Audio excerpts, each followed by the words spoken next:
Paramahamsa Nithyananda, a rare living incarnation, is named among the world's 100 most spiritually influential personalities today. Paramahamsa Nithyananda has been placed alongside Dalai Lama, Nelson Mandela, Oprah Winfrey, Paulo Coelho and others by Mind, Body, Spirit, the world's top esoteric magazine from Watkins, London's oldest and largest bookstore.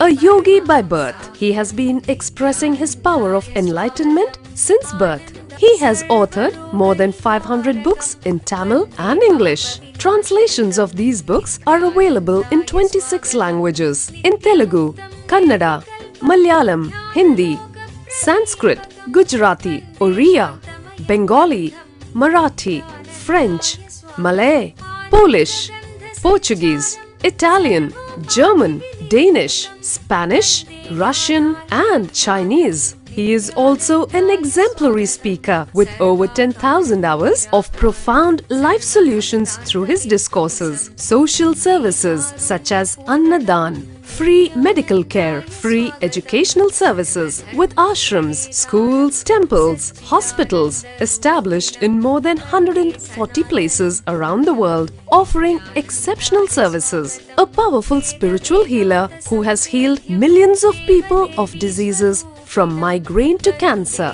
A Kriya Yogi who has formulated Kriyas for physical health and mental well-being, benefiting thousands. A living master who offers practical solutions for our everyday problems. He is the founder and spiritual head of Nityananda Dhyanapeetham, a spiritual powerhouse who has revived the sacred Vedic tradition by establishing Vedic temples in places like Los Angeles, San Jose, Seattle, Toronto, Ohio, Oklahoma, Phoenix, St. Louis, Malaysia, Brazil, Paris, Guadeloupe, Dallas, New York, New Jersey, Atlanta, Calgary, Vancouver, Singapore, and places in India like Bengaluru, Hyderabad, Tiruvannamalai. A spiritual guru for 10 million followers, an incarnation who transmits the highest spiritual energy through initiation, a contemporary yogi who has revived the Vedic science of yoga worldwide through thousands of yoga centers, an adept in Ashtamahasiddhis, mystical yogic powers, who has effortlessly awakened the Kundalini of thousands and graced them with spiritual powers, a dynamic young guru who is an inspiration for thousands of youngsters, India's most watched spiritual guru online, a beacon of spiritual light who has triumphed over the forces of religious terrorism and political persecution. Paramahamsa Nithyananda is an eternal Kalpataru, blessing the world with the boons of material abundance and spiritual enlightenment. He is the 293rd pontiff of the world's most ancient Hindu organization, Madurai Adinam. Nityanandaya swagatam, anandanubhavaswadam, sarvaroga nivarakam, vande papa vinashaktam. Nityanandaya swagatam, nityamuktam nirvikalpam, dhyanaloka pradipakam, vande shantamayam bandham.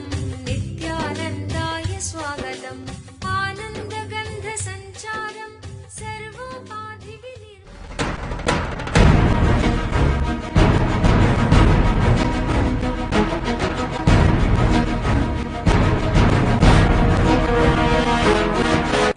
The main frame of my teaching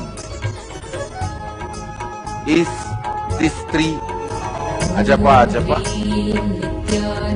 strong feeling connection and complete unclutching. Let's start.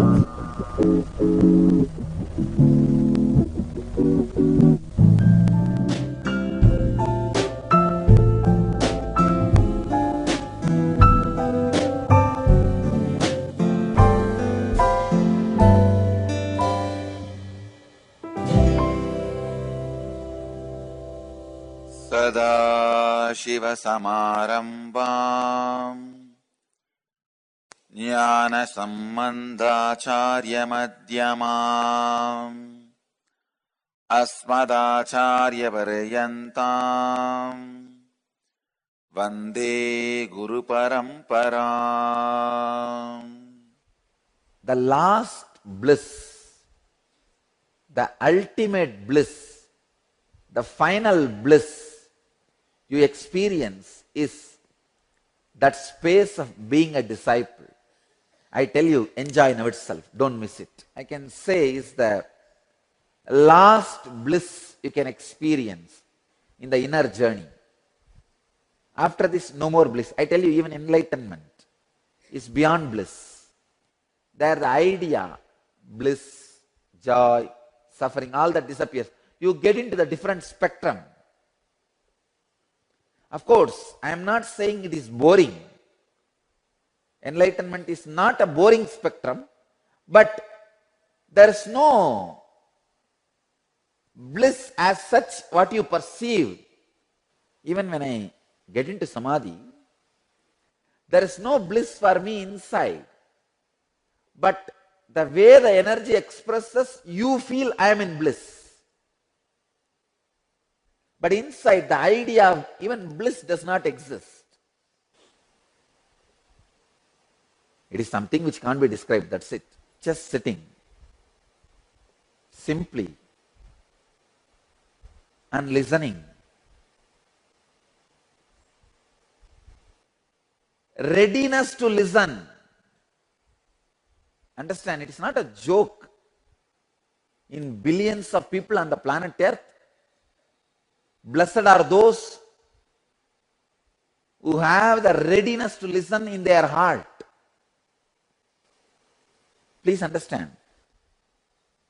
I am not even saying you should listen to me and all that. I am not even saying being my disciple. I am just saying being a disciple, being a receiver is a joy. Even if you are a disciple of an ordinary stone or a tree, it is okay. It's a joy to be sitting and just melting, listening some words and missing some words, heart melting, eyes pouring, muscles melting like ice cream, the throat choking, hair standing on the end, body losing its feeling of being possessed by ego. See, the joy of receptivity, the reception, receiving, when it is experienced in your biomemory, the body loses the feeling of being possessed. See, all the time you feel your body is being possessed by ego, sitting and not feeling possessed by the ego. See, when your ego possesses your body, your whole body will be stressed, heavy. But when you really sit and melt,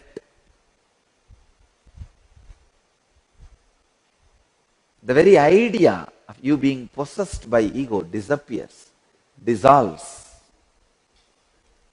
I can say that is the most ultimate auspicious thing you can enjoy in the planet Earth in your whole journey. Because after this, only enlightenment. That will not be a joy or bliss, and you will be in a different spectrum where the enjoyment idea, concept disappears. So understand, if you are sitting in front of the master and feeling your whole muscles are melting like ice cream, and you don't feel being possessed by your ego, the tension, usually it will start from the navel till the throat, like a being possessed by the ego. if you are relaxed from that and your foolish logic is not working, when the tight holding logic relaxes its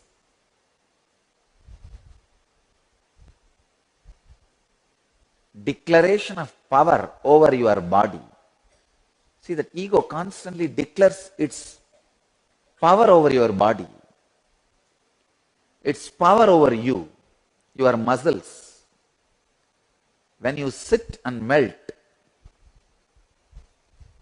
at least for a few hours, you melt like ice cream.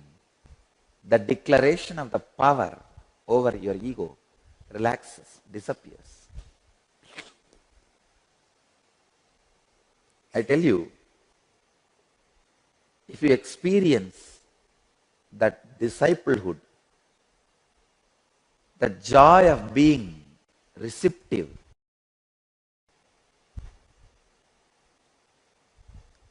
you are tasting the ultimate. Forget about all your desires. All other desires, anything else will be lower than this. Whether having Miss Universe as your mistress, or largest palace as your house, or having name and fame, or the ultimate powers in your hand, everything will be less than the joy of being a disciple, being receptive, where your muscles are not feeling being possessed by your ego, where even inside your bone marrow you feel the sweetness, restful awareness.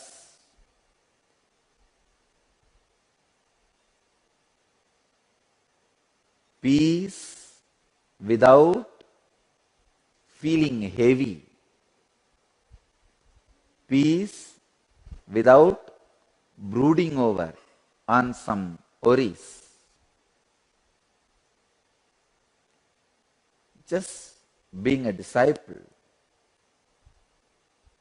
just melting.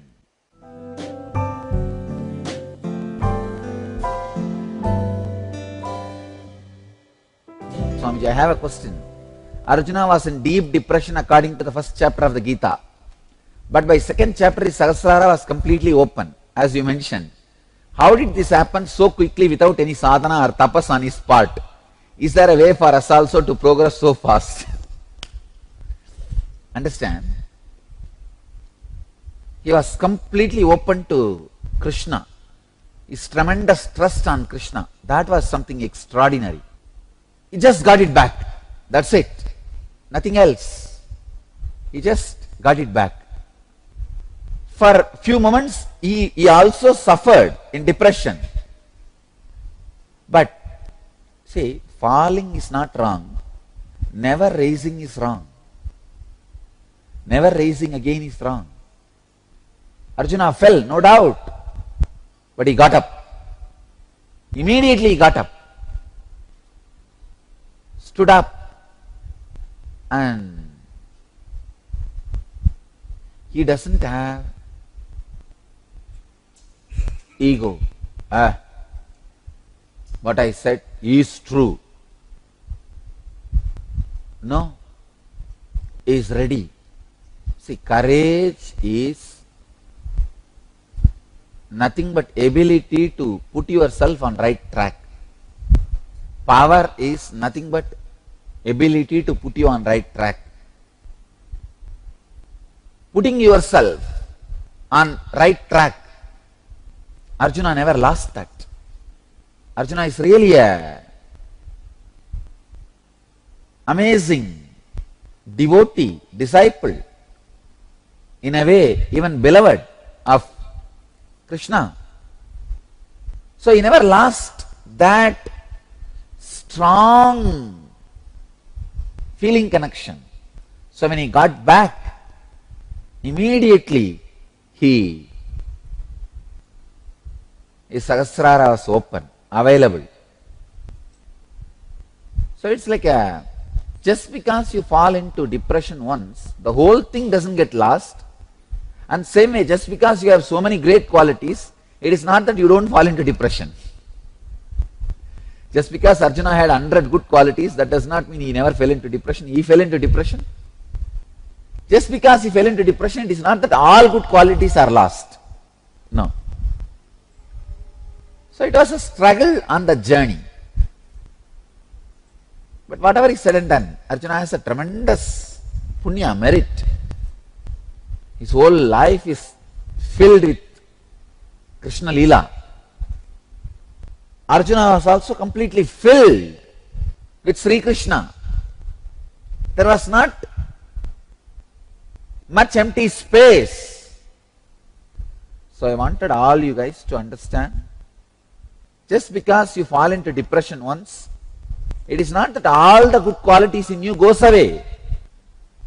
Yes, you fell into depression. That does not mean all the good things have disappeared from you. No. Understand, Arjuna never lost his complete feeling connection. It was covered like a cloud. How the cloud covers the sun? It was covered. Then again it opened. Arjuna is intelligent enough to drop his ego and tell, Sishyasteham, I am your disciple. Please forgive me. I want to learn. I want to know. Arjuna is a powerful being. He is powerful enough to do this job. That is the reason.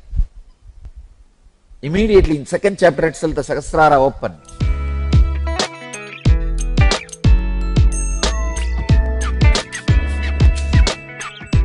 Let me tell you, actually when a man has a vidka, I see very clearly between me and him like a tunnel of energy.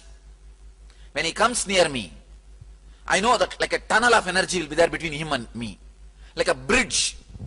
So when I let it happen in you, just like a ball, the energy flows into him. That whenever a person with vidka comes around me, it was such a joy to be around that person. It was just joy to be around the person. See, in my whole drama, in my whole Leela, you all enjoy my Shakti. I enjoy your Bhakti. That's the whole Leela.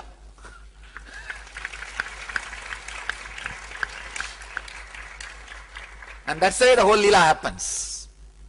Whenever the person with...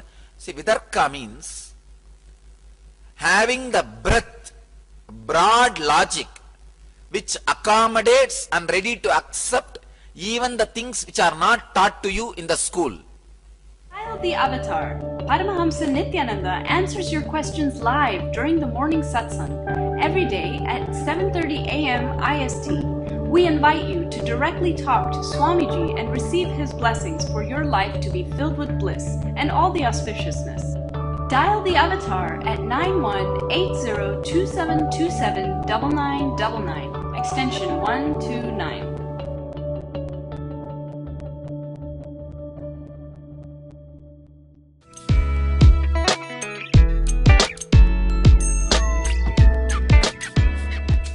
Tell you guys the story of how I myself experienced Vidarka. See, in that Ganesha story, the first thing what happened is, when I heard the story that one saint made Ganesha to eat food, first thing is Darka. When he can make him eat, I can also make him eat. That's Darka. After that, because of regularly in the house, if some kids are not eating, the only thing the elders will do is they will threaten, hey, I will put you in the well. See, in all Indian houses they will have a well, open well. And always they will they will threaten the kids saying, if you don't eat, I'll throw you in the well. That is the usual threatening method. So when I had my first darka, I came back and want to feed the Ganesha, and that fellow is not eating. So the usual same policy, same rule only works. I decided I'll threaten this Ganesha also, like how my grandmother, all the family people will threaten. If some child is not eating, this is the way they will threaten. I'll throw you in the well. There is a huge well in the center of the house. I'll throw you in the house, throw you in the well. That's threatening. Then whatever I heard, that is what will first come. So the first technique I tried, I wanted to threaten the Ganesha also. I'll put you in the well. He's not responding. Then I thought, I'll really put you in the well and show you that I mean what I am saying. Then I had that. They will use the bucket to fetch water in well. I put him in the bucket and lowered the bucket. When that bucket touches the water, I'll shout from here, hey, I'll really drown you. Then I thought he may not be able to hear. Then there will be funnels to use to pour kerosene. You have seen there will be funnel in Indian villages we will use to pour kerosene. So I took that funnel, that was my loudspeaker first I used. My first loudspeaker. I took that funnel and held it and then started shouting so that you should hear properly. I'll throw you in the well, eat. Of course. Then I realized I did not put the food. I thought maybe after, when he is around near the water, he may change the mind and eat. So I put the food also.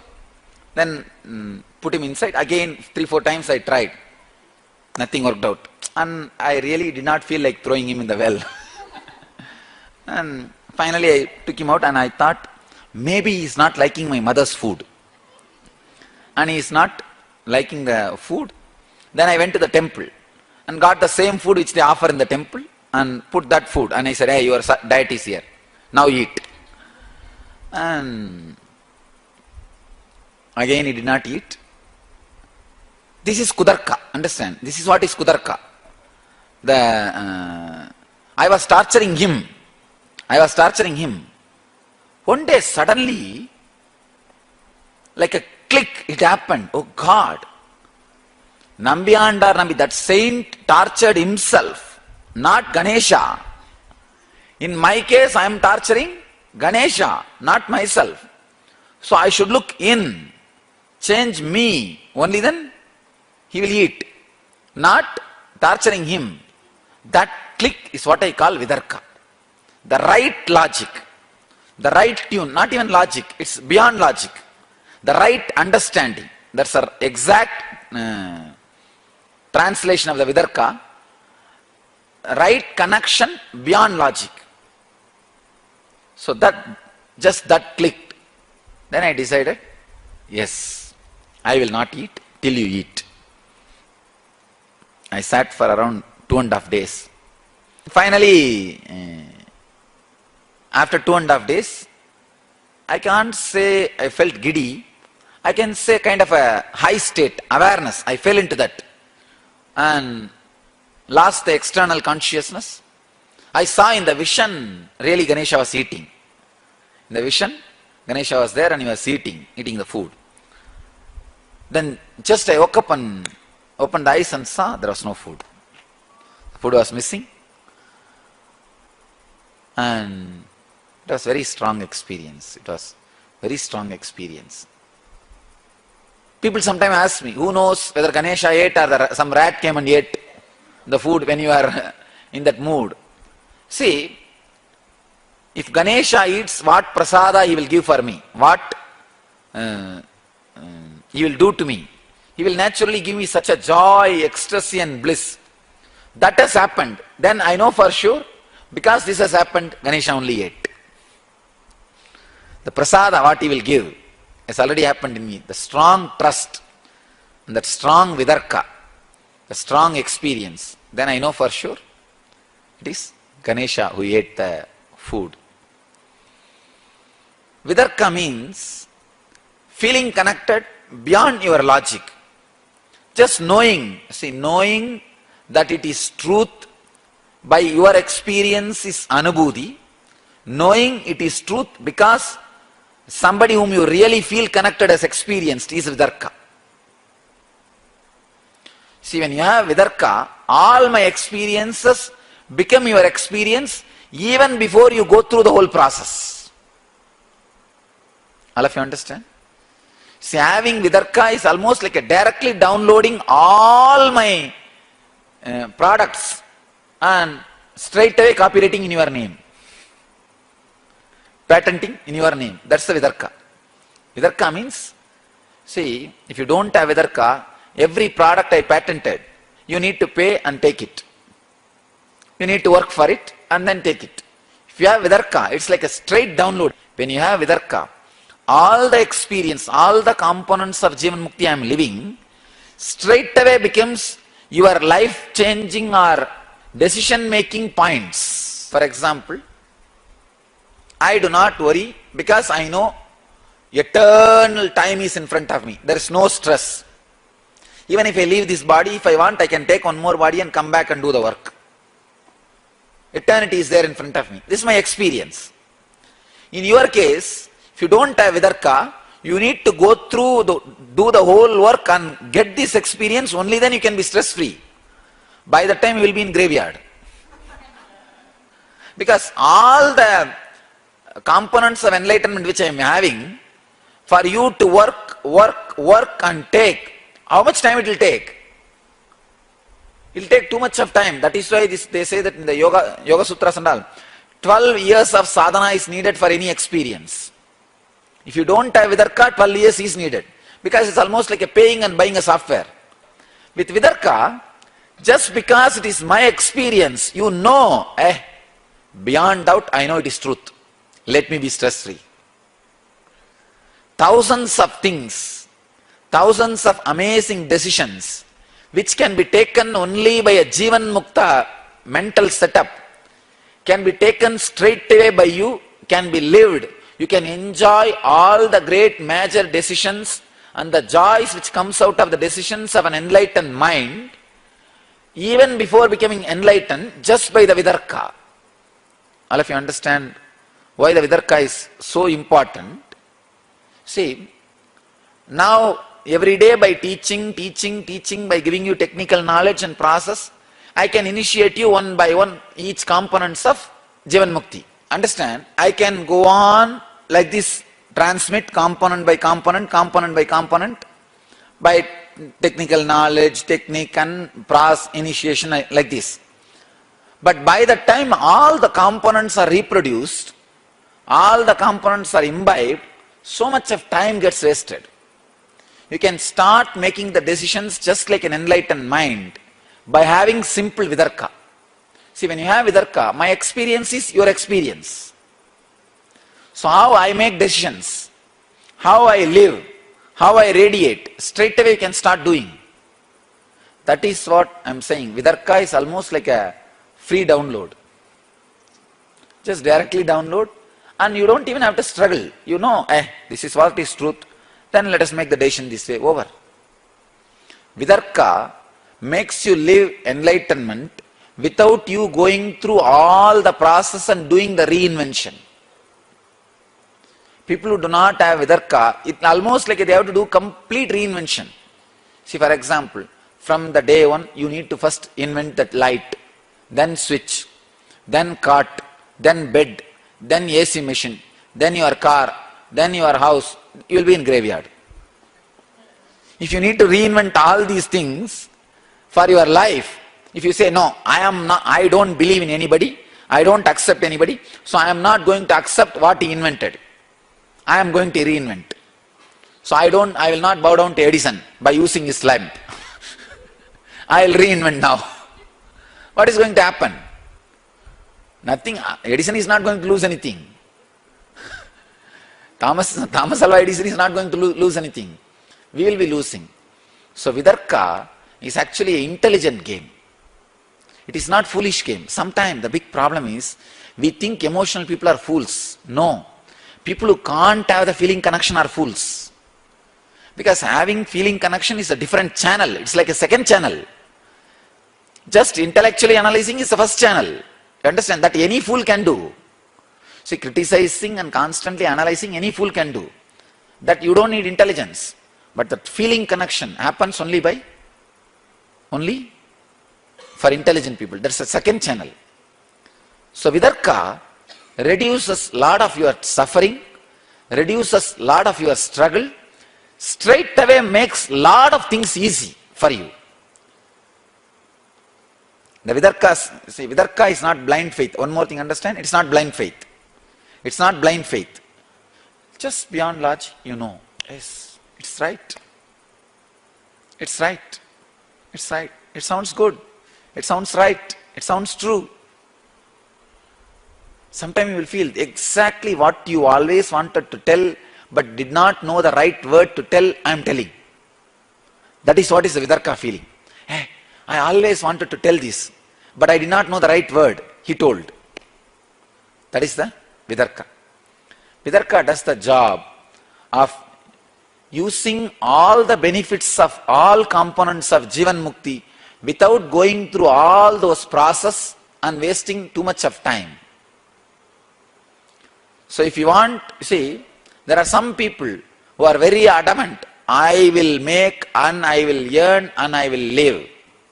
Then go ahead. There are some people, why waste life unnecessarily? Come on, let's start enjoying. Who cares it is whose wealth? As long as it is around me, it's mine. Go ahead and enjoy. Over. Let us be more practical. So, you should find out whether you are the first category or second category. Who cares whose it is? As long as it makes life rich, joyful, come on, let's enjoy. It's ours. So decide. Deciding based on intelligence. Deciding based on the right understanding. Beyond logic. Actually, it is not even a big process. You just need to have a conscious decision. I am dropping my ego of analyzing.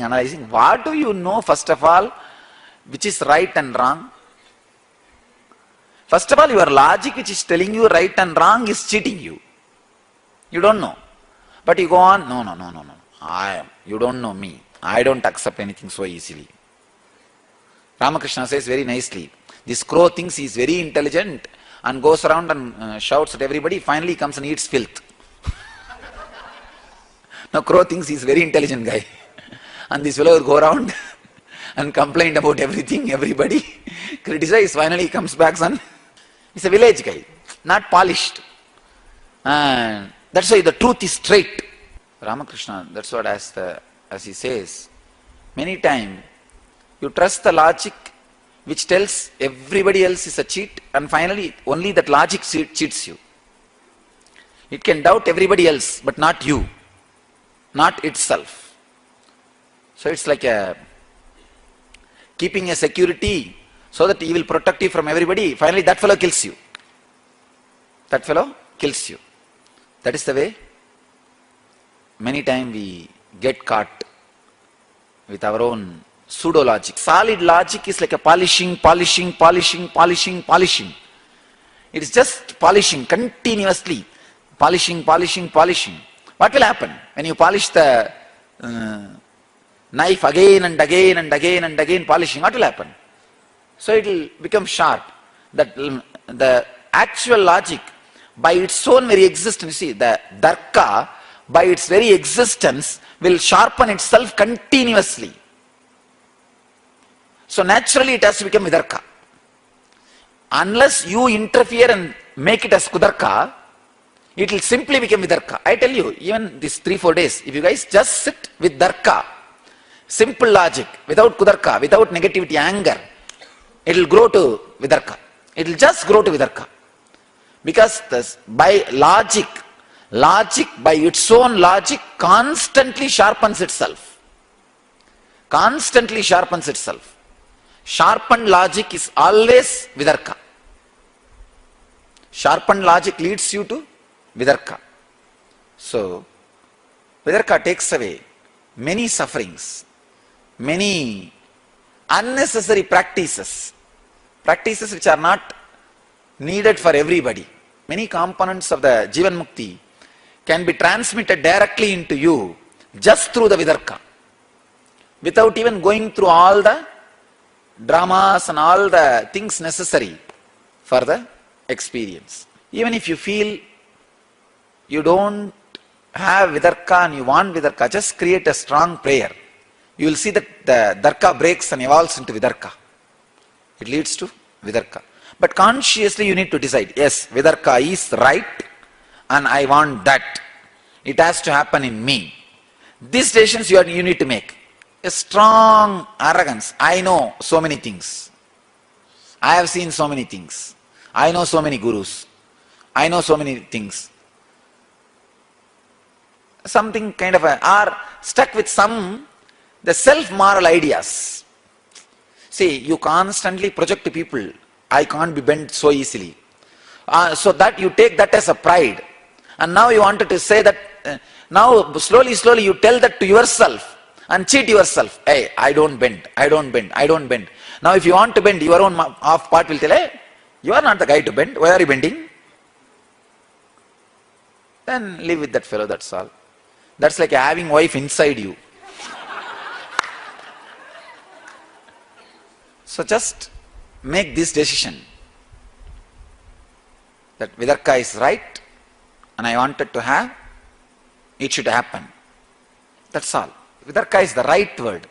Means starting with a deep friendliness and connection, feeling connection. The surrender, bhakti and all, let it happen. You don't ask that. You ask only for deep friendly connection. Friendliness and the deep feeling connection. Nityananda's Sacred Art Store, a storehouse of spiritual products from the Vedic culture. Find all your needs for a yogic body, Vedic mind, and N living. A one-stop shop for spiritual products and gifts. www.sacredartstore.com or email us at sales@ngalleria.com.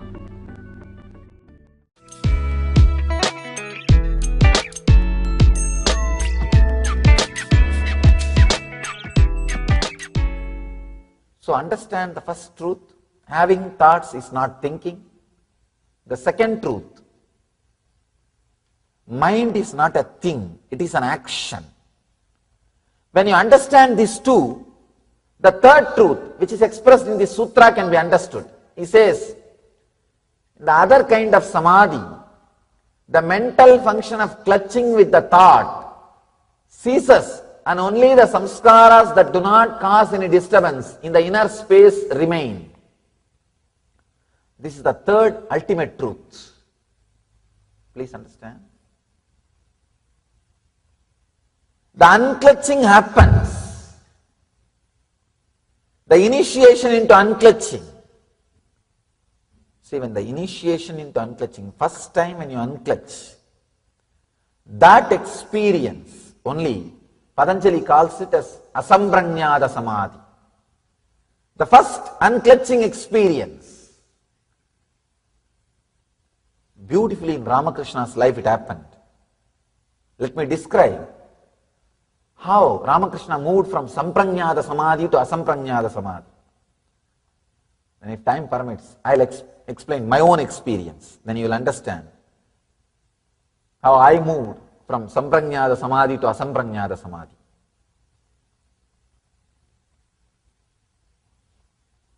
Ramakrishna was deeply connected to Kali.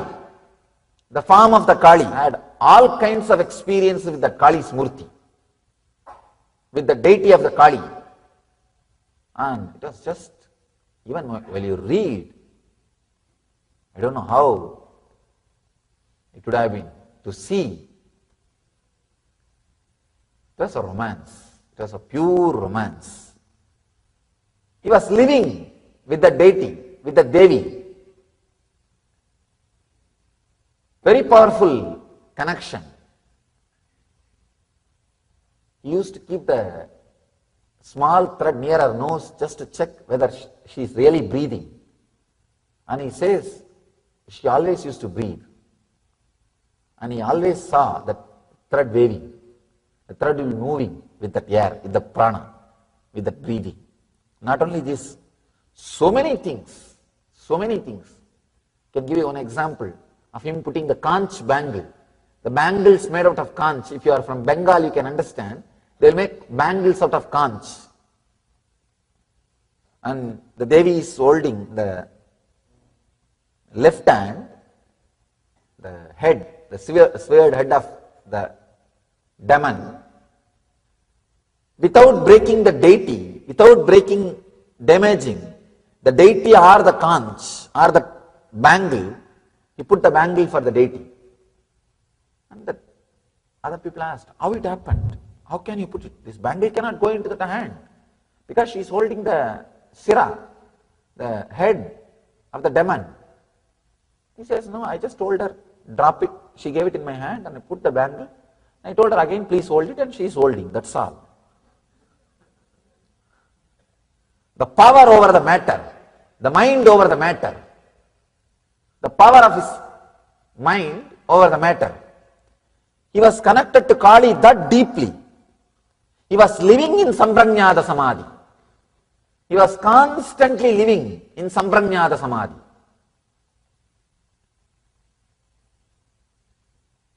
So now it is time, he has to move to the Asamprajñāta Samadhi.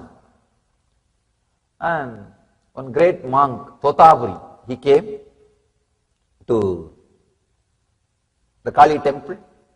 He is an enlightened sannyasi, great Vedanti. Naga means no clothes, no sleep. Their lifestyle will not be like a regular normal human beings. Naga Sampradaya sannyasi, very powerful lifestyle. He comes and initiates Ramakrishna. He says, now it is time for you to experience the next level of samadhi, beyond form. Come on, you need to have that unclutching, the cessation of the mind. What here Patanjali says, pratyayabhyasa purvaha virama, means all the mental function of clutching with the thoughts has to end. See, even if you are clutched with the Kali, it is a mental function. Please understand. Maybe highest level of function, high frequency level of function, but it is a mental function. You can experience in your life sometime, early morning when you are out of dream state, but you are not completely, fully awake. That those few seconds you can see, you want to possess your body, but you can't move your body. You are out of your dream state, but you are not completely awake. That state means in between. You can see those few moments only, suddenly you will try to move your body with force. You will try to jump out and fall out of the bed. Even though it is the high frequency, almost the action's ending, it is an action. There is a clutching with the Kali. So, beautifully, Totapuri says, it is time you go beyond. You have to be initiated into Vedanta. You have to be initiated into next level Samadhi. This guy says, wait, I'll go and ask my mother's permission. I'll run. He ran. When Ramakrishna came back, he said, yes, my mother told me, I can go for this practice, you can teach me. Totapuri asked, you said you want to take permission from your mother, but you went inside the temple? Ramakrishna says, yes, that is what I meant. She is my mother. I am living with Kali. I asked her now. She said, please take it. Then Totapuri started laughing. Oh God. Totapuri could not understand. Ramakrishna is living with Kali. And he said, all right, I don't want to disturb his faith. It's okay. Let him experience the next level, Samadhi. Then he initiates. He says, now concentrate on the Ajna Chakra and unclutch completely from all your thoughts. Ramakrishna says, I am able to unclutch from all the thoughts, but I am not able to unclutch from Kali's form. I am not able to unclutch from Kali's form. He says, I am stuck. The moment I see her, even the idea to unclutch disappears from me. I am just completely drowned. Sambranyada samadhi, the first level samadhi. But the beauty is that samadhi itself is so powerful, it will lead you to next level. It has to lead you to next level. Totaburi says, no, you have to go beyond. Then Kali, she herself appears and says, my son, don't bother, cut my form with this sword. He says, she gives her own sword. She says, think this as a sword of knowledge and cut my form. You will go beyond my form. Understand? Not being caught in the form is one of the ultimate experience. This has to be understood very beautifully. See, when you lost all other attachments except this form, then you can cut this form and go beyond the form. But our people, first they cut this form. They have all other attachment. And they don't care about all other attachments. I always tell people, drop the form of the gods when you drop all other attachments. But what our people say, no, anyhow we are going to drop that attachment one day, then let us drop now itself. In India I have seen when they burn the dead bodies in villages, they will use a big bamboo. After burning the dead body completely, they will throw the stick also into the same fire. But you have to throw that stick into the same fire after burning the dead body. You can't say, anyhow this stick is going to be in the fire, let me throw it now itself. Then how will you burn the dead body? So attachment to the deity or Guru's form or God's form should be used like a stick, bamboo stick, to burn the attachment with all other forms. Everything else is burned. Then in that same fire, this form also, this attachment also should be thrown. Kali says, cut my form and go beyond. This is what Buddha means when he says, when you see me on the path, kill me. Buddha says very clearly, when you see me on the path, kill me. Understand? But that should be last thing. But unfortunately we start doing that first. No, that should be the last thing. And story says, when Ramakrishna visualized sword as his knowledge and cut the form, and he just disappeared into the next level of samadhi, asambranyada samadhi, where the cessation, what Patanjali describes, the cessation of the clutching with any mental function started happening. Please understand.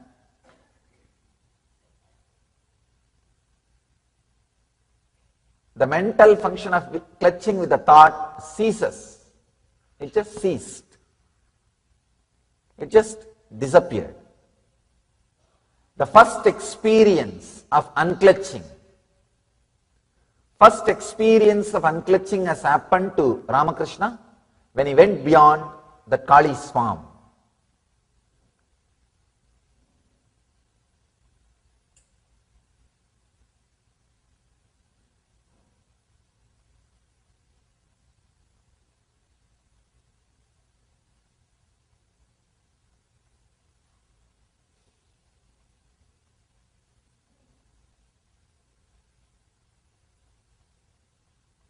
Only if you feel connected to some form and live with that form, then you are asked to renounce, you will understand how difficult it is.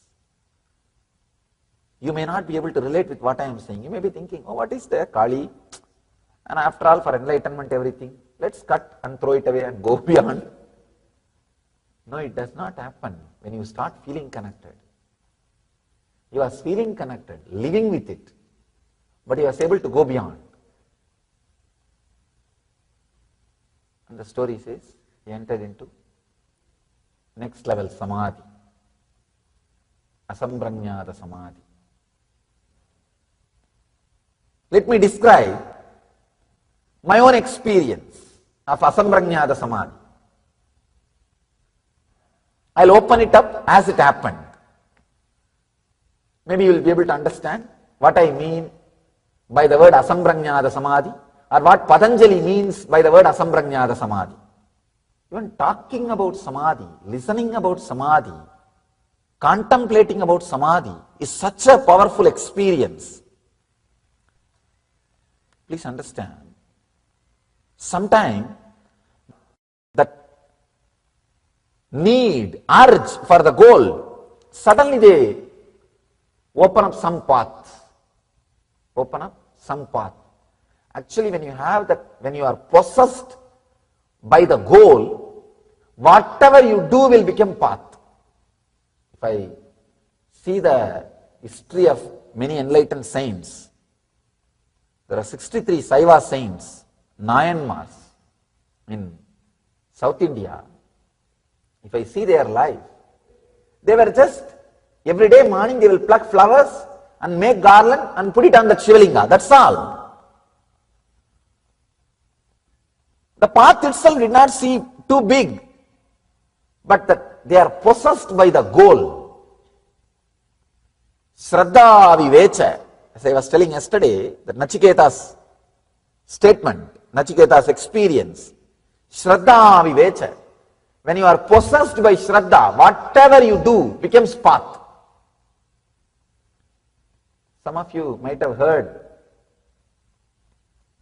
this incident happened in my life, my experience with Arunagiri Yogeshwara, a great incarnation, Shiva himself, a great avatar Purusha, Shiva himself. I will describe only few things, few parts of that incident, connecting with this sutra, how the asambranyada samadhi happened in me when I connected with him, I had his darshan and experienced him. Maybe around the age of 11, during summer vacation, I was playing inside the temple, backside. If you have visited Arunachala temple, you may be able to relate to the place where I am saying. Backside the temple, one small 4-pillared mandapam, 4-pillared hall. One young sadhu came out of that mandapam. That mandapam had a small kind of a opening, or I was thinking it was an opening. It was a small cave. One sadhu came out. I saw this sadhu. He was very bright, shining, maybe 30 to 35, and well built, young sannyasi. It was immediate click, a strong connection, very strong connection. I just know I belong to him, or he belongs to me. Very strong connection. I can say that falling in love or raising in love, whatever word you want to use, you can use. Very strong connection. Sometimes when you see people, suddenly you fall in love. And you know, you may bring all kinds of reasoning. No, I am already married. I am this, I am that. You can bring all kinds of your logic. No, see the age difference. And you can bring all conditionings. But you are in love, nothing can be done. You may keep distance because of all these conditionings. The social conditioning, and you have to behave as yourself. And there are so many restrictions. There are so many, the morality or social conditioning, whatever you call it. But heart doesn't bother about which country you belong to, which race you belong to, what is your morality, what is your discipline, decency. Heart doesn't care for all those things. Maybe your action or your logic cares for all these things. Heart doesn't care, it just falls in love, that's all. It was such a strong falling in love.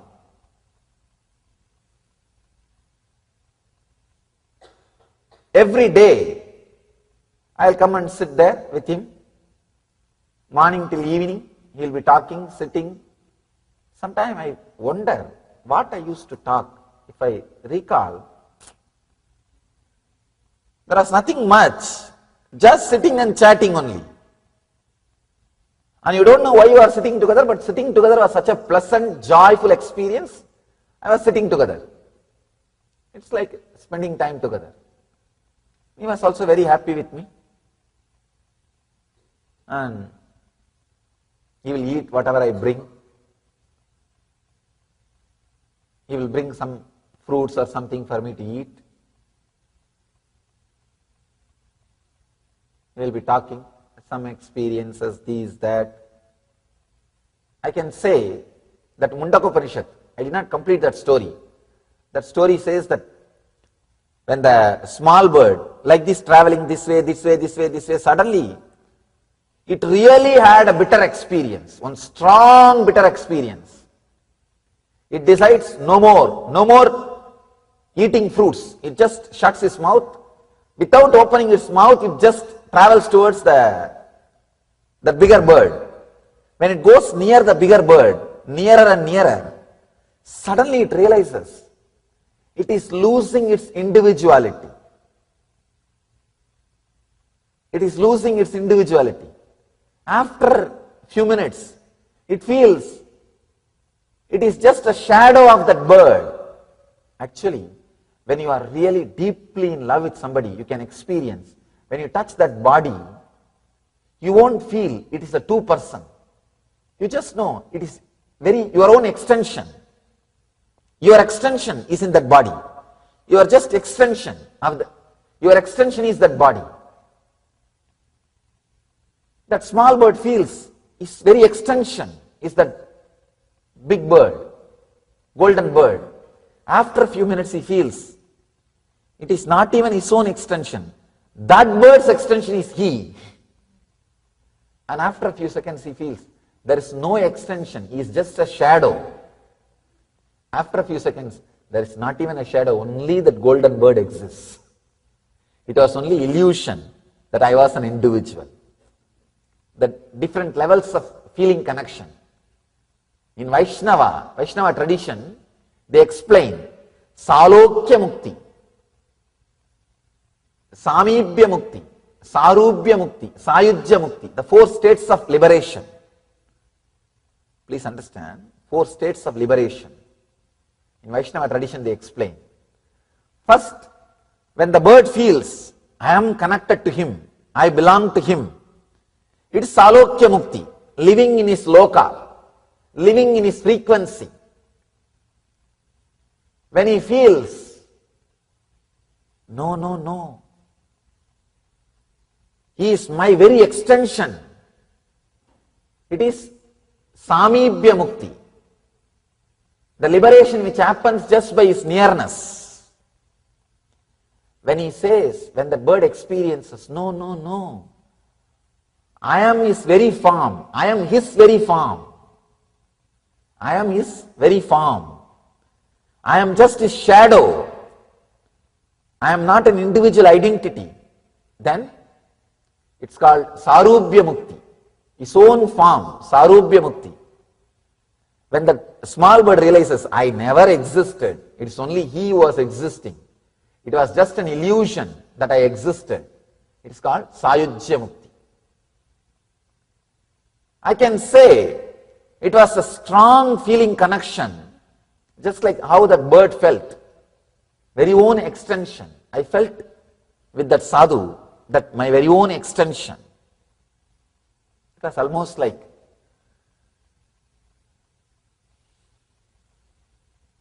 Samibhya Mukti. First when I met him, then it slowly developed into Sarubhya Mukti, that same Rupa. I used to play with him, go wherever he calls. Sometime he will take me to the temple inside, sometime he will take me to the hill, sometime here, there, he will take me to different places. Understand?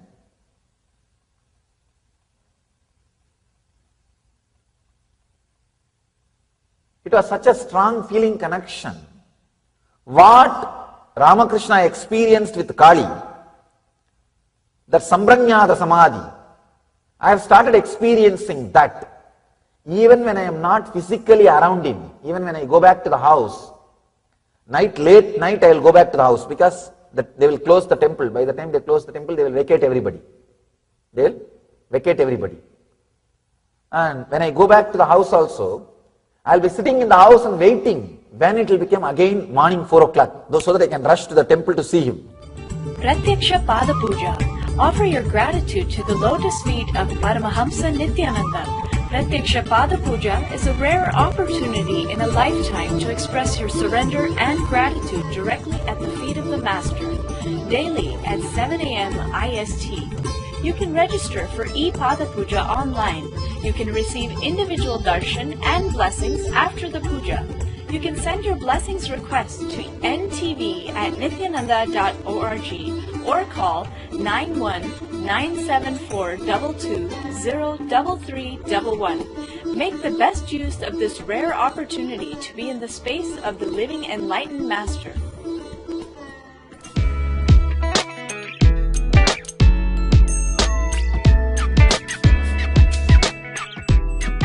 I'll give you some of the sacred sentiments from these great devotees like Kabir,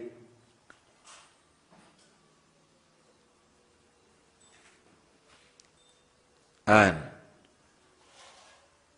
define the experience of bhakti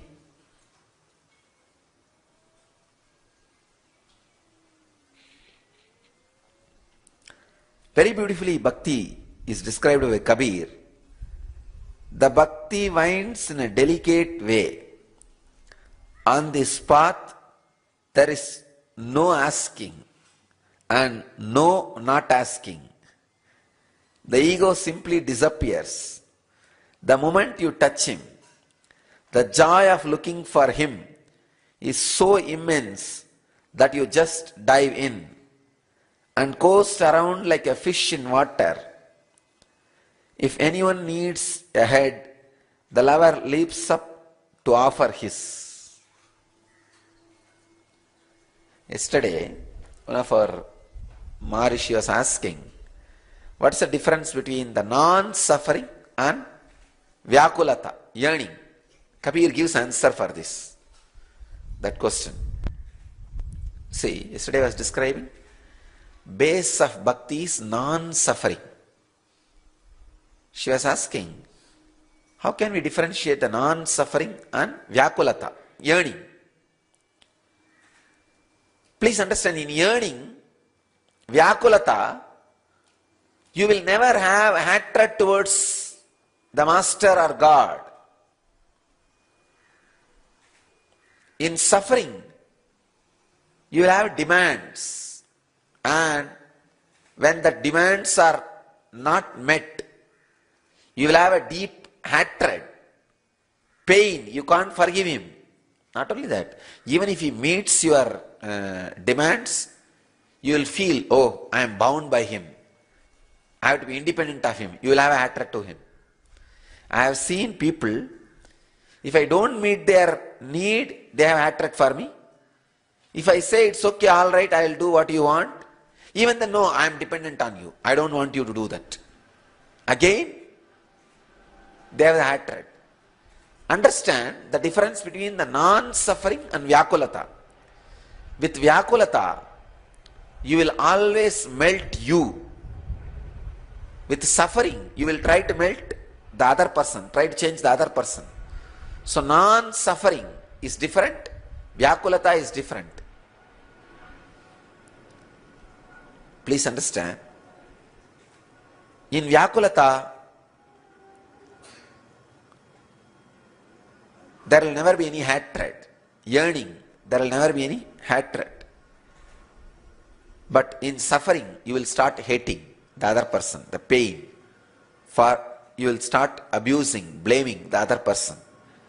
So understanding of the non-suffering and vyakulata is very important. Here, Kabir very clearly says, there is no asking and no not asking. No asking, no not asking. In Vyakulata, you neither ask, and it is not that you never ask. With suffering, you ask, and even if he fulfills, you are not fulfilled. And I have seen the arrogant people, they don't even want to receive when I give. No, it is not necessary. Because I begged, you are giving. I don't want to take that. Fools. With suffering, suffering is always based on arrogance. And Vyakulata is based on humbleness. Here the Kabir is describing Vyakulata. No asking and no not asking means you don't ask, and it does not mean you don't accept when it is showered on you. It is such a deep humbleness and passiveness, a deep patience. See, with Vyakulata, you don't feel he is human, equal to you. But with suffering, you start feeling he is equal to you. That is why always I tell people, if you are suffering, you don't have love for me. You bring me to your level. You try to bring me to your level.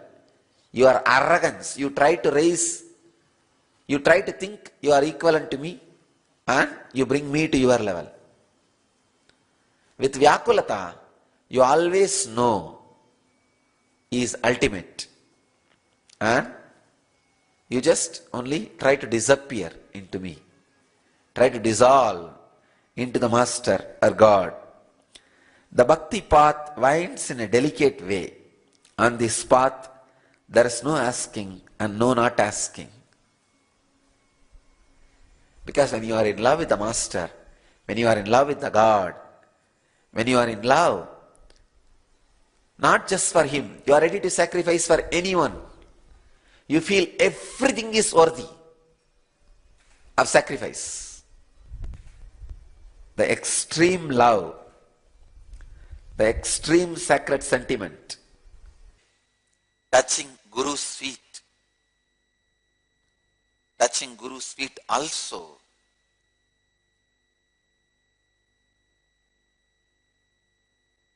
In the ecstasy, you always feel like offering yourself at his feet.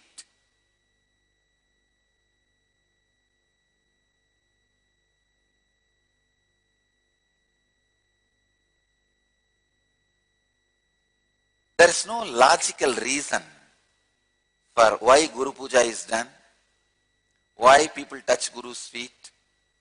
It is emotional feeling connection.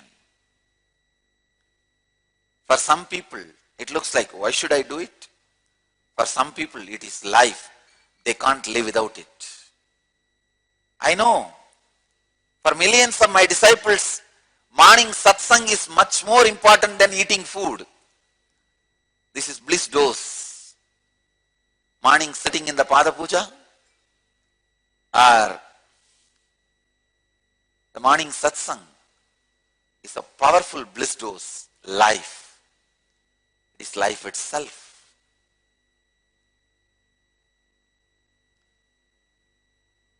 So please understand, it is the individual's emotion. I also wanted to tell you one more thing. Do all this only if you feel intensely connected to it, not otherwise.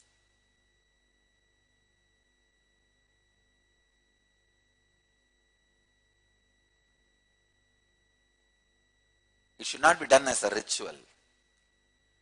See, as far as yoga is concerned, whether you want it or not, it has to be done. Because you are working on body. But when the Guru Puja comes, it is in your mind. Your mind itself should feel it. Out of ecstasy and joy, you should be pouring it.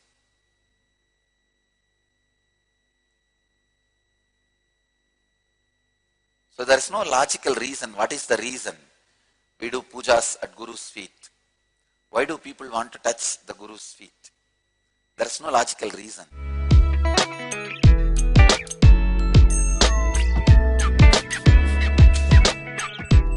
Living around the master.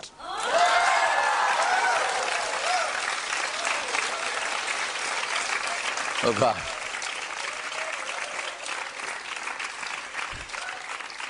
Living around the master, catching the master, missing the master, abusing the master. 3 different dimensions. Just this basic 2-3 truths. 1, all scriptures, all literature, all method of teachings can only inspire you, cannot give experience. Understand? It's the first law. All books, all DVDs, when I say all, capital letter ALL, including mine, books, cassettes, DVDs, everything can only create inspiration in you, but cannot give experience.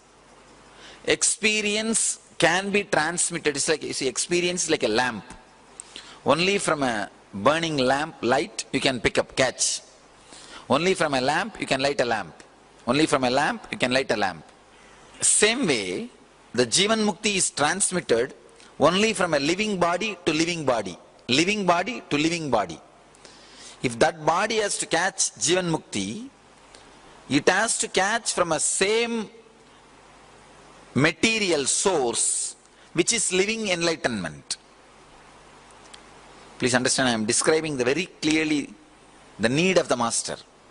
If that body made out of muscles and the mind made out of thoughts, if it needs to catch living enlightenment, Jivan Mukti fire, it has to catch it only from another one body which is living enlightenment of the same frequency, means like a same flesh and bones.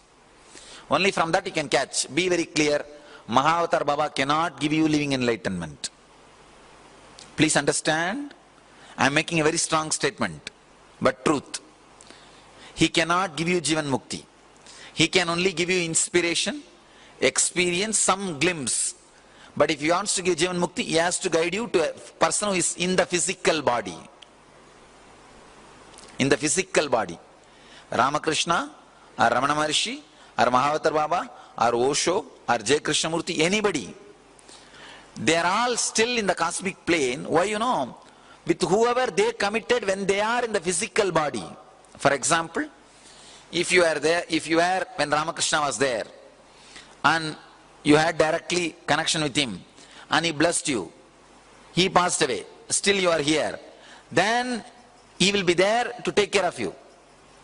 But no new addition is possible after the body is left. No new addition is possible. Now, Mahavatar Baba, all of you I think understand what I am saying. All of you understand what I am saying clearly? Now, if you are seeker, starting to pray to Ramakrishna, Ramana Maharshi, they can guide you to a living master. That's all. They themselves will not be able to give, because it has to be transmitted from this plane, from flesh and bone. That is why the need of living master again and again and again comes back. Understand? That is why no huge organization is able to own spirituality than a living master. Seekers are around me. The reason is, it has to be, it can be transmitted only from flesh to flesh. The person who is living Jivan Mukti through his muscle memory and muscles. See, I will be living Jivan Mukti without muscles after I leave the body. I will be living Jivan Mukti, that is not a problem. But because there is no muscles, I will not be able to transmit it to the person who is with muscles. If I initiate you now and give you the assurance, only then I can handle you even if I leave the body. So if you had assurance from Ramakrishna, Ramana Maharshi or Osho, somebody, when they are in the flesh, then you don't need to go to new master. It may not be needed. But even then, usually they guide to a living master, because living around the master is not only living enlightenment, it's a joy. It's an ecstasy. It's a way of life. For that reason they guide. Understand thoroughly. Otherwise, if you have not had connection with them physically, when they were in the body, even they can't do anything. Mahavatar Baba will not be able to give you enlightenment or the spiritual experience. He can only guide you. That is the reason why still that living master's necessary is not replaced at all. It's not replaced.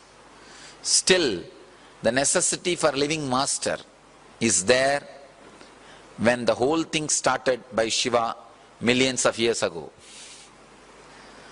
The only thing which is not yet outdated, which can never be outdated, is necessity of a living master. In the world, anything can be outdated. Like when these products all started, it was all manual. Now, we don't need human beings to create products. There are machines which produces much better machines than themselves. Do you know? There are machines which constantly produces machines much better than the mother machine. It updates itself and produces new machineries. So after 10 years, I really feel you will be paid if you are ready to keep quiet. You don't need to go to job. If you just keep quiet without disturbing anybody, you will be paid. Because the need for human beings and your work will be outdated. Only if you are in the research and development field, your services may be required. If you are just in a working field, your services may not be required. The R&D people are going to tell you, now just keep quiet, eat and sleep, we will pay you. We have automatized everything. If you don't create any trouble, that's enough for us. Now the whole job, the employment industry, this field is going to become like this in 10 years. You will see. Because the working idea is getting outdated. Same way, thousands of things are getting outdated and replaced. But the living master can never be. The necessity can never be outdated or replaced by anything. Anything. Because when he is radiating through his flesh and bones, only then it can be transmitted to the person who is in flesh and bones. You just catch it. I can say, reading thousands of books, listening to thousands satsangs, even that cannot be equated. Sitting with me very deeply, passively, when I am doing my activities, when I am in action, not just teaching, when I am training these brahmacharis, training these brahmacharinis, or doing what I wanted to do, what all I wanted to do, not just teaching. See, when I am teaching, if you sit passively and listen, you will have these great truths entered into your system. But whatever I am doing, even those moments, if you just passively sit and listen, suddenly you will see you are catching it with that vidka, you are catching the right intention. Even my shouting with such a deep compassion happening, you will look deeper than the layer which is seen by a normal person. You will look the whole picture. You will see the whole picture. Understand? Anything, if you learn to see the whole picture, you are enlightened. That's all. Learning to see the whole picture is enlightenment. Learning to look at the whole picture is enlightenment. It's like a master is nothing but a conscious ball, breathing consciousness. Any moment you get around his breathing space or his nearness, constantly your muscles gets programmed to live the same thing which he is living. Understand this one example. How you create your body. How you create your body. First, I'll start with the example of fish. Fish. When you are a fish, you look around, whatever you see will become a samskara in you. See, hear, anything happens through your 5 senses will become samskara. So the fish may see some tortoise, some bigger fishes, different animals. It will just go around. So when it dies, all the samskaras it acquired will be kept in front of him. Tortoise, bigger fish, everything. This guy will have a choice which body to choose. So naturally, if this guy is felt, tortoise is the best animal I have seen and experienced in my life. One important thing, even if that guy sees the human being, he can't take that big jump. He can't conceive. See, many times you can see, you will feel, I am beyond your brain. You can't conceive. Suddenly you will see, oh God, no, this fellow is beyond my brain. I can't conceive. I can't limit. So, yeah, fish, even if he sees the animal, a human being and records it, he can't take that jump. So he will see the possible jump, best possible jump which he can make. So what naturally he will think, oh, see, I can live only inside water. This tortoise can live even outside water. Come on, let me take the tortoise jump. He will take a jump to become tortoise. Then when he is in the water and in the land, when he goes around, naturally he will collect some more samskaras. He will see the crocodile, he will see the pig, he will see the cow, he will see buffalo, he will see all these things. Then again when he dies, all the cards will be in front of him. So naturally what he will think? Oh, I think pig has a bigger body, better ability to eat, and doesn't have the big shell which I am carrying. I think that will be much more comfortable body than this body. This fellow takes a jump to become pig. When he is pig, then again he collects different samskaras. Now he can take the jump. Then he takes the jump of human being. Understand, this is the way I have described very roughly. This is the way of Vishnu's incarnation. Matsavadara, first fish incarnation, then tortoise incarnation, then pig incarnation, then half animal and half man, Narasimha, lion man incarnation. This is the way the incarnations evolve. Understand one more thing. Sometime if you take a too big jump, you will take birth as handicapped. Or you will not have mind, only body. If you have only human body and do not have a clear thinking system, be very clear, you have taken a big jump. You have taken a big jump. When you take a big jump, too big jump, you will take, it's okay, human body is enough, I don't need a human mind. So when you take a quantum jump, full jump, sometime, you may not, you will not be able to take a strong mind or a very sharp mind, but even then you take a choice, it's okay, I'll have a human body. Autistic child, many of them. Many autistic child are big jump, long jump. They say it's okay, human body is enough, no need for full-fledged human mind, just an animal mind is enough. Because, you see, they know the whole human life is best life, they think. But they can't afford to create the human brain, human mind. They have only some animal mind. It's okay, this much of mind is enough, that body is okay, we will manage with it. They'll try to match it and take a jump.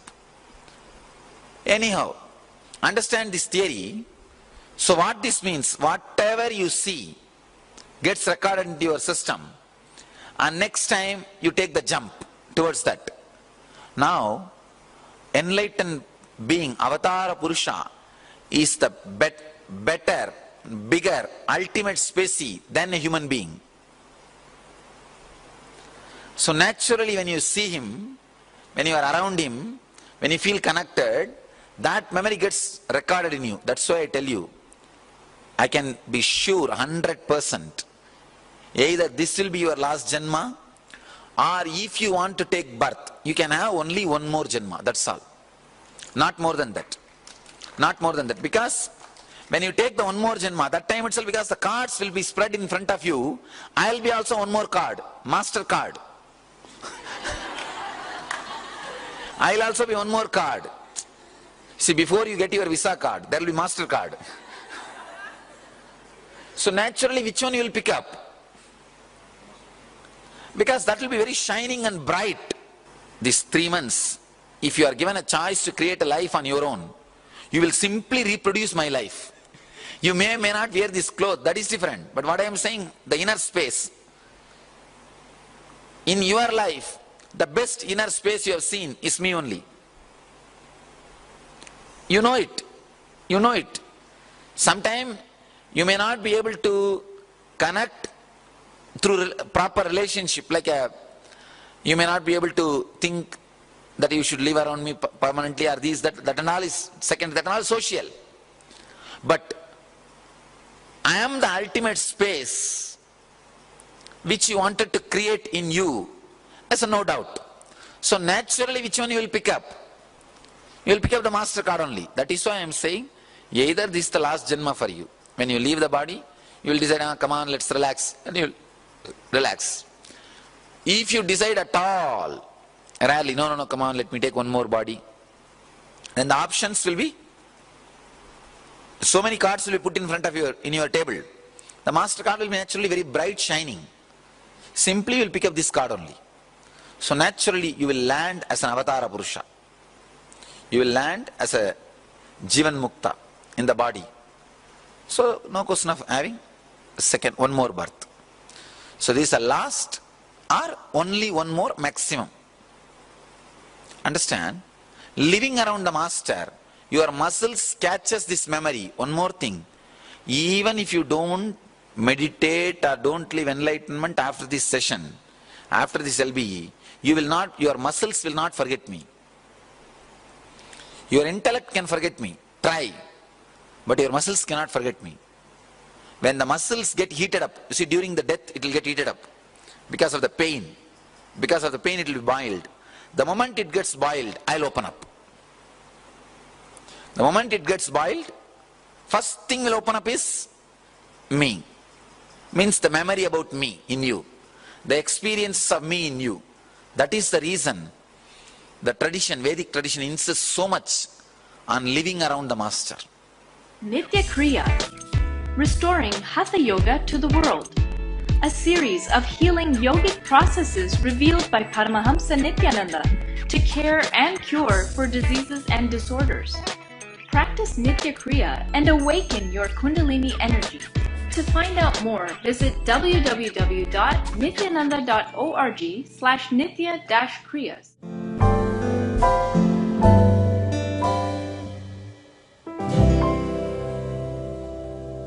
It's a wonderful question. They asked me,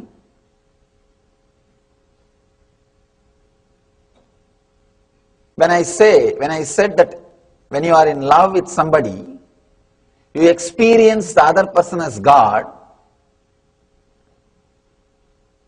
then when we are not in love with that person, he loses the divinity or what?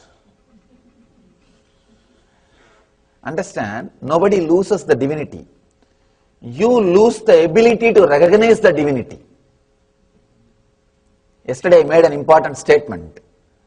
When you are in love with the master, he will not only you will feel he is God, and all miracles which you feel or expect should happen in the presence of God will happen in front of him, in his presence.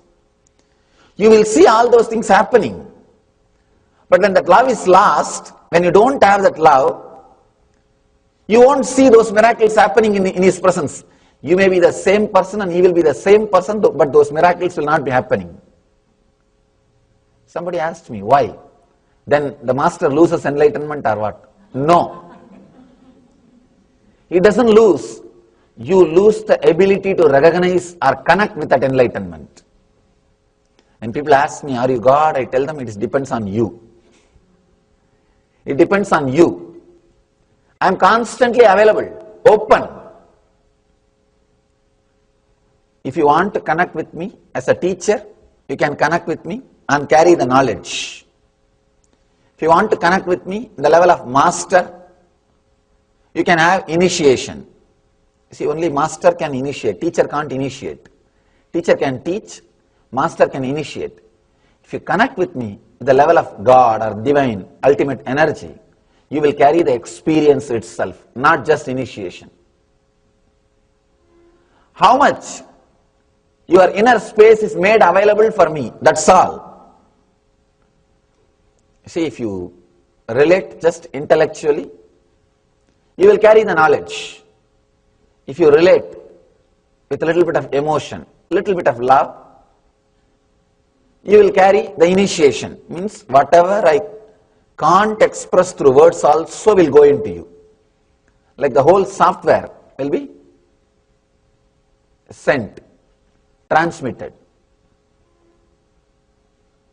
If you are able to connect with a being deeply, you don't need initiation. The very experience will be transmitted. It depends on the person, to what level he connects, to what level he experiences. I always tell people, bhakti, or the feeling connected to the master, is such an ultimate thing. Never miss it if at all you got it in your life. Never miss it. It is too costly. It is too much to miss it. Do not, even if you miss your things in the outer world, it is okay. If you miss your ideas which you carry in the inner world, that is also okay. In English there is a proverb. If you lose wealth, nothing is lost. If you lose your health, something is lost. If you lose your character, everything is lost. I think even if you lose your character, nothing is lost. Only if you lose the connection with the master, everything is lost. That is such a deep thing, ultimate blessing. Never miss it if at all you got it. If you feel that constant feeling connected has happened in you, do not miss it at any cost. See, throw away any idea which comes in between you and him. Anything can be lost, but not this feeling connection. People come and tell me. Sometimes, even your ideas about morality can create gap. Very simple things. Your ideas about morality also may stand sometime in between. Anything can be lost, but not the connection with the master. Because if that one thing is kept alive, so many things can happen in you. So many things can happen. The possibility is available. The doors are open.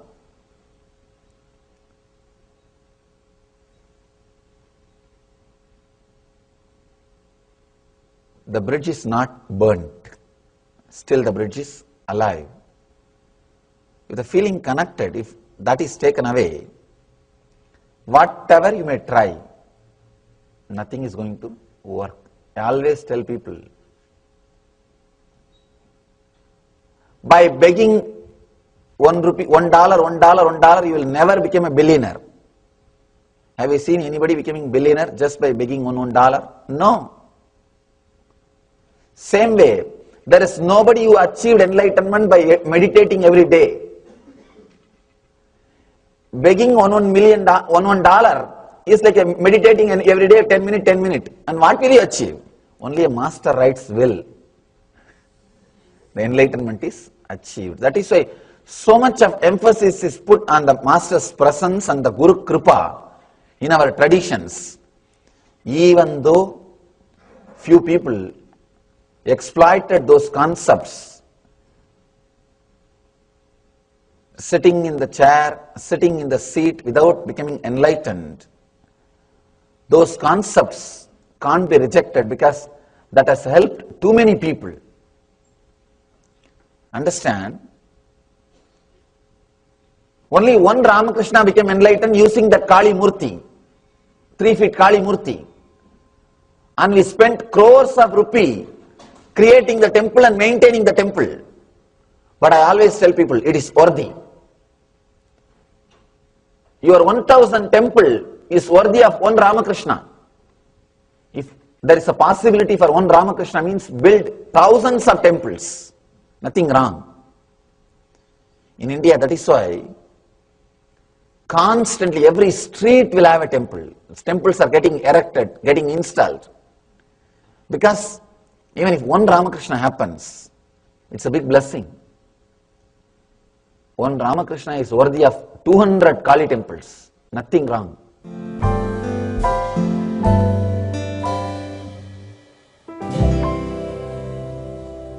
There are three kinds of personalities.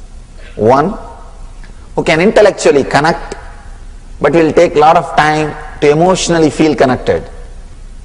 With anything, he can intellectually understand, he can intellectually relate, but he can't emotionally have the feeling. The feeling connection doesn't happen in him.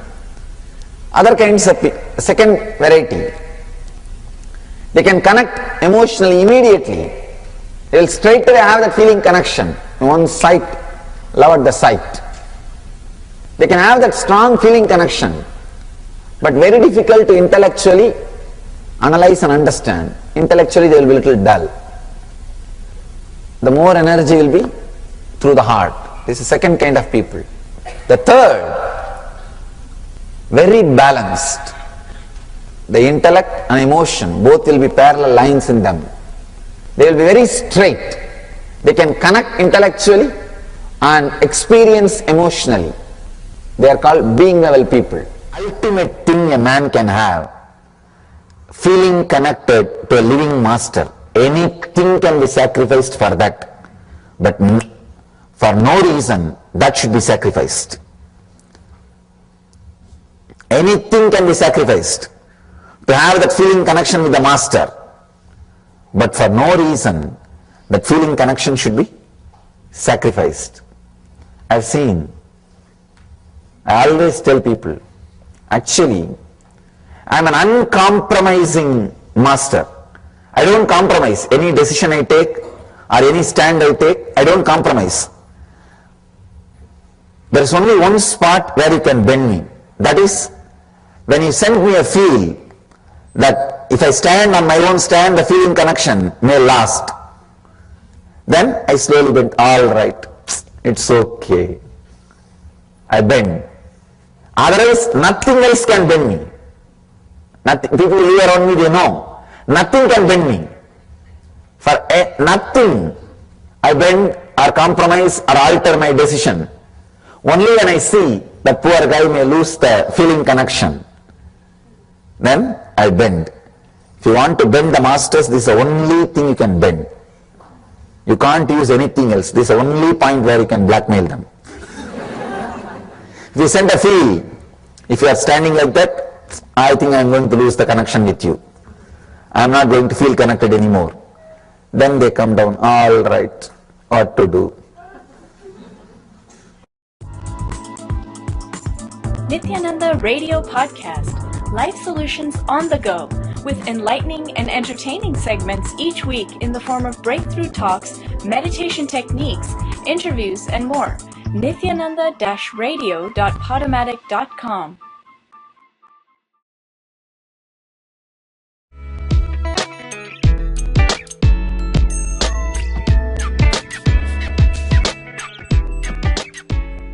When your Kundalini is awakened and the feeling connection happens between you and the master, the distance between you and him disappears.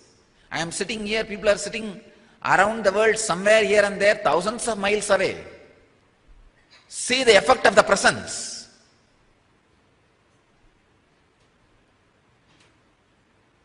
Feeling connection. Hand moves here, the vibration starts in San Jose.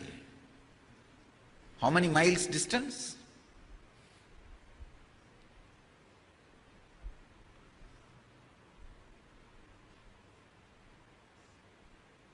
And it's not that it is happening because we have a modern day technology. No. It can happen just by the remembrance. It's possible. Today I'll share a few truths about feeling connection with the Master. Feeling connection with the Master is the subtlest, best gift can ever happen to human being. For the fruit to be completely ripened, it needs to be connected with the tree. For the child to grow completely, it needs to be connected with the mother through umbilical cord. For anything to blossom, bloom, it needs connection with the highest possibility which it should become. If a child should become complete grown-up human being before the birth, the complete full grown-up human body, it needs to retain its connection through umbilical cord with the mother. Only then the complete body is created. And once the complete body is created, you may not need the physical umbilical cord connection. Once the fruit is completely ripened, once it carries a seed which can become one more tree, the physical connection with the mother tree may not be required. But till that happens, the connection is inevitable. Connection is important.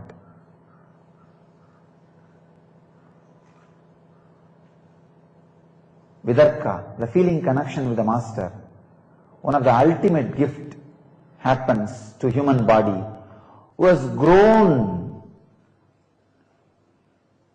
at least to a certain level in that subtle understanding. Only they smell even the presence of the Master.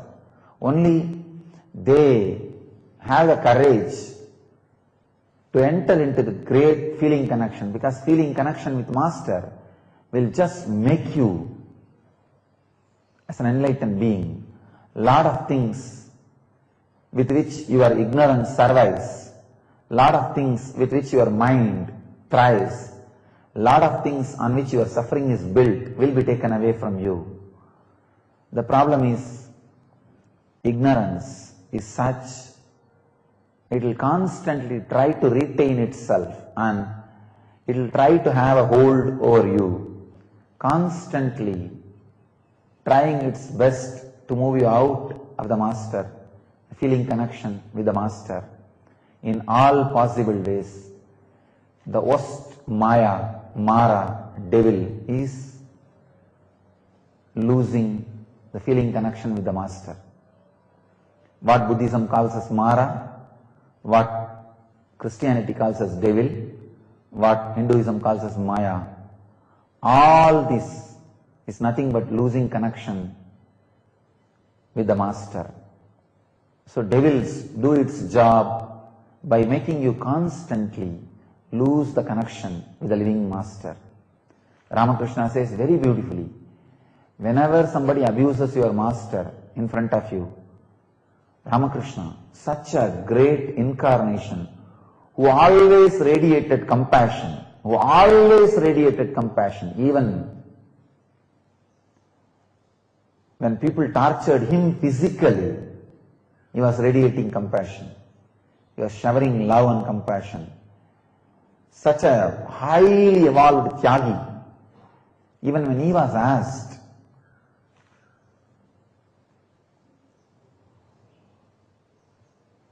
about what to do when people abuse Master, he is so strong, he says, cut his tongue or move out of his place.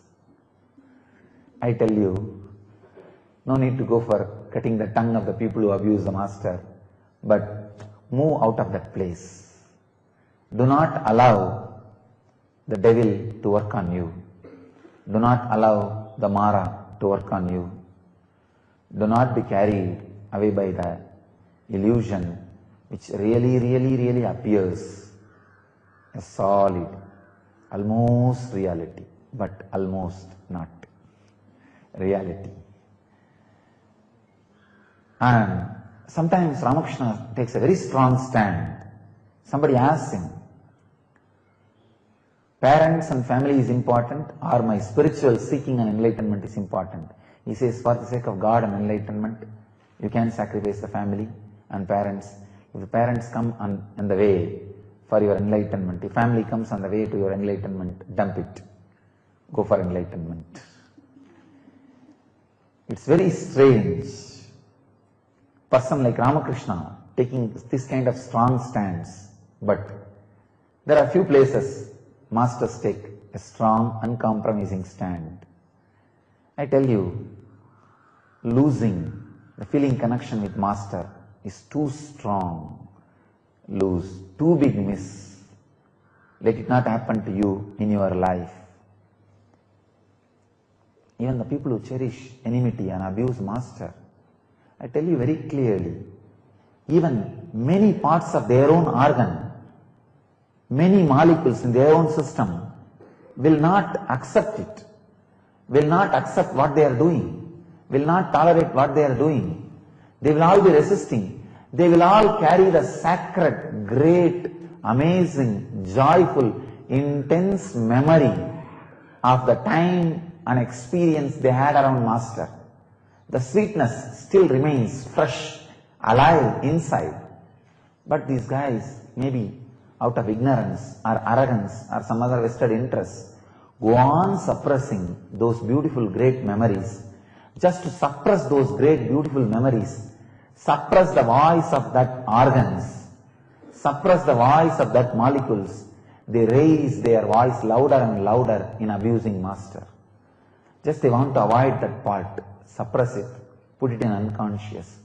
But unfortunately, no voice is unheard or suppressed by your own consciousness. Naturally, does not die down.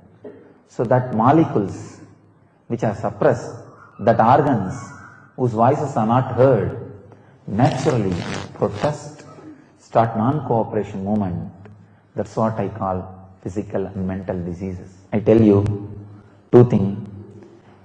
If you have not lost the feeling connection with the master, don't allow the people who abuse master around you. Do not entertain them in any way. Retain your feeling connection with master, which is ultimate gift. I tell you, connecting with the things which you are not unconsciously, which are lower than you, is ego. Connecting with the things which you are not consciously, which are higher than you, is devotion, feeling connection, the trust, the ability to do prana pratishta. So this ability to do prana pratishta is antidote for egoism.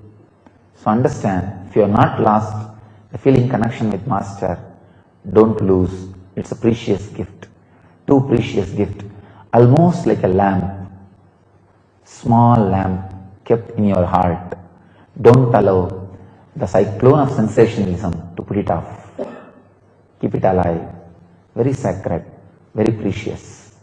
And for some reason, vested interests are unconsciously, if you have lost feeling connection with master, don't do that same thing to others. Don't go around and disturb others with vidka. It's a worst sin. Not only that, the more you try to abuse the master, more of your own organs and molecules will resist and take revenge on you. That is what I call incurring karma by themselves. I won't be cursing. I will not do anything wrong to them. But their own molecules, their own organs, their own system will be protesting them and enter into non-cooperation movement, and naturally it will become physical and mental diseases.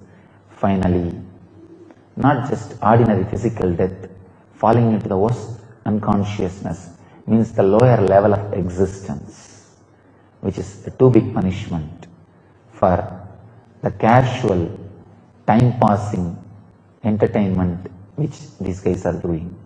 So, protect yourself and protect yourself if you have not lost your vidka, by strengthening it. And if you lost it, unfortunately, don't disturb others' feeling connection, others' vidka. And if you keep quiet, at least your organs and molecules at some point will reclaim the great beautiful experience of vidka and experience of raising in love with the Master, and the possibility to reclaim the great feeling connection exists. So reclaim it. Reclaim your feeling connection with the Master. Importance of feeling connection. How the feeling connection to something which is higher than you nullifies all the constant harassment you go through from your body and mind. Please understand. Just before the satsang, I was reading a question from a devotee. The person is telling, Swamiji, after all, a physical pain is so solid, it constantly reminds itself.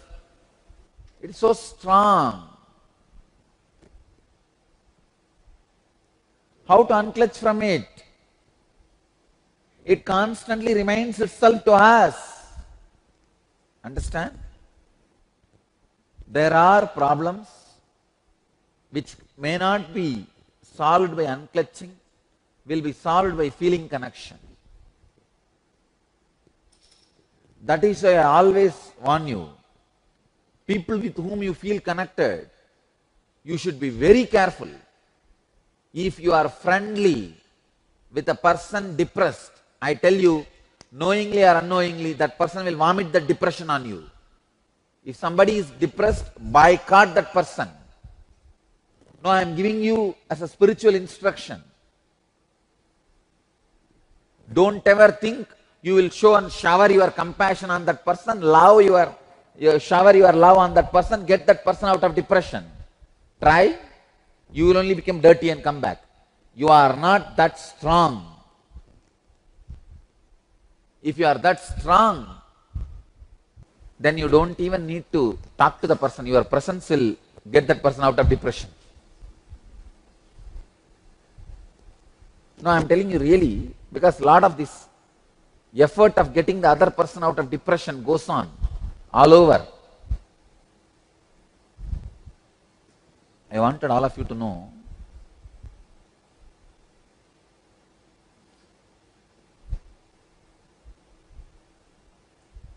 the problems which you can't heal, the pains which you can't get out by unclutching, get out only by feeling connection with something higher than you, either God or Guru, and ensure that you don't have feeling connection, you are not entertaining friendliness with people who are depressed or the patterns of depression. See, the people with patterns of depression are arrogant, I tell you. It is not ignorance or innocence, it is a crime. It is a crime, arrogant. Because they are arrogant, they will naturally infiltrate you, even if you spend little time with them. I always warn. There's a beautiful teaching from Sri Ramakrishna. I always warn the disciples, warn the followers. If your spouse is in depression, don't try to get her out by yourself. If your friend is in depression, don't try to get him out by yourself. He will only put the depression mental setup in you. Help them to feel connected to something which is higher than them, to God or Guru. Stop with that. You don't meddle with it. Even people who are living in their houses, in their places, have started building a strong feeling connection. and started raising themselves to the level much more than a disciple, the devotee, disciple and all. It is just your ability to feel connect and experience these truths and radiate it in your life. That's it. Nothing else.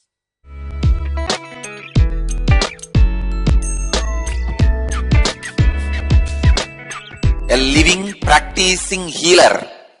Please understand, living practicing healer is continuously in entanglement with me. He may be wherever he is. A living practicing healer is continuously in entangled with me. This is what I call physiology of feeling connection. A practicing healer, the healer who lives whatever I am teaching, as long as he retains the feeling connection, the very physiology becomes different.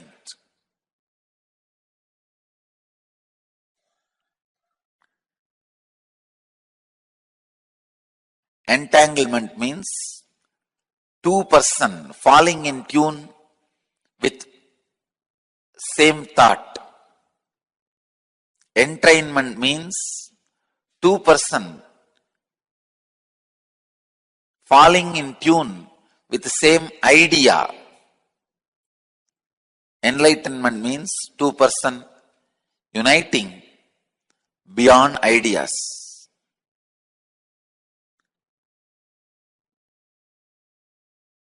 When you unclutch, you are in entangle with me. You are in entanglement with me. This again opens a huge door. Then is the thoughts of a healer going to affect us?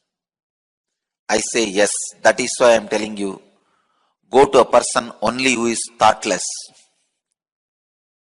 and beyond mind. Receive only from enlightened being. And all my healers, during the moment of healing, because they are entangled with me, they represent me, and it is equivalent to you receiving healing directly from me. You don't need to worry at all, doubt at all about my healers. Understand? This is the physiology of feeling connection. When you have a feeling connection, your very physiology is different. And feeling connection has its own physiology. When you have feeling connection, your physiology is different.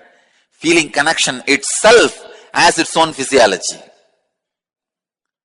It's the most powerful way. Entangling yourself with an enlightened being is the most easiest and powerful way to raise yourself to the higher level and get enlightened. I can give you a simple technique to have entanglement with me. Just morning, sit in the satsang, that's all. Every day morning satsang itself is entanglement with me. Understand? The science of entanglement, entrainment and enlightenment proves the spiritual healing. See, in the entanglement level, physical healing happens. In the entrainment level, mental transformation happens. In the enlightenment level, conscious explosion happens. If you are in the entanglement level, just physical healing happens. If you are in the entrainment level, means muscle memory, doing what I am saying, the transformation happens. If you are in the enlightenment level, just melting, the very mystical doors of life opens and the enlightenment conscious explosion happens.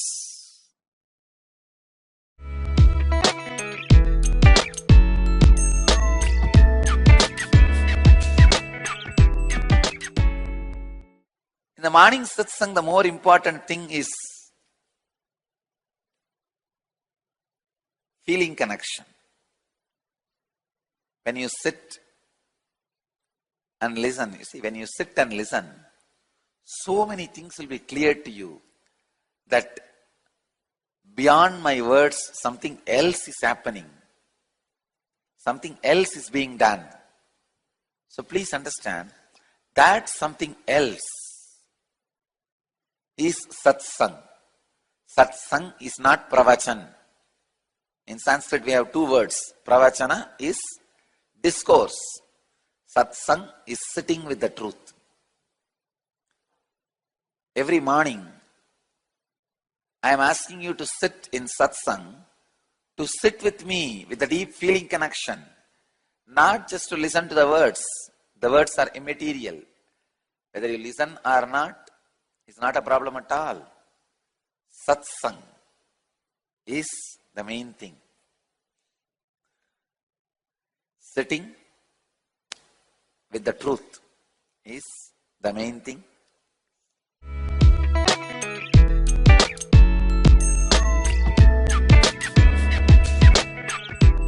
For the growth of consciousness, the sacred sentiments, the ability to feel connected, the ability to melt, the ability to merge with the divine, the ability to radiate humbleness, the ability to feeling connected, when that misses, even the meditation and the extraordinary powers and experiences you receive only makes you more egoistic.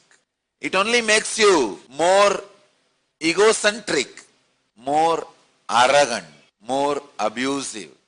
The power of feeling connection, the devotion, understand, feeling connection is the ultimate technique. You don't need any other solution, method to get out of any problem. Problems of planets, disease, negativity, black magic, anything. Feeling connection is enough. Let you all achieve, experience, live, express, radiate, share and explode in eternal bliss. Nityananda. Nityananda Dhyanapitham, Nityananda Nagar off Mysore Road, Bidadi, Bangalore 562109. Contact 0974220331. www.nityananda.org. www.youtube.com/lifeblissfoundation. Welcome to Inner Awakening, the most powerful personal transformation retreat you could ever experience. In just 21 days, thousands are already experiencing the shortest route to constantly high energy levels, visible anti-aging, healing of chronic diseases, fulfilling relationships, and higher states of consciousness. What is the secret behind this transformation?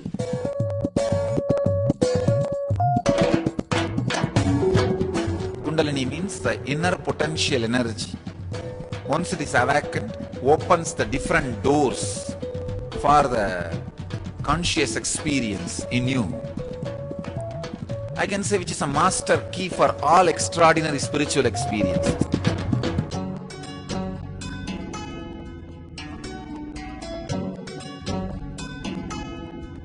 This extraordinary program is conducted personally by Paramahamsa Nithyananda in the vibrant atmosphere of Nityananda Dhyanapitham Ashram.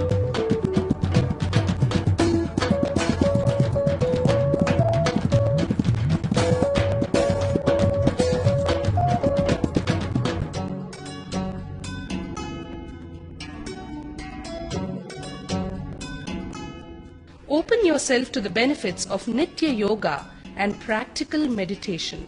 Experience physical and mental healing. Discover simple ways to handle life with success.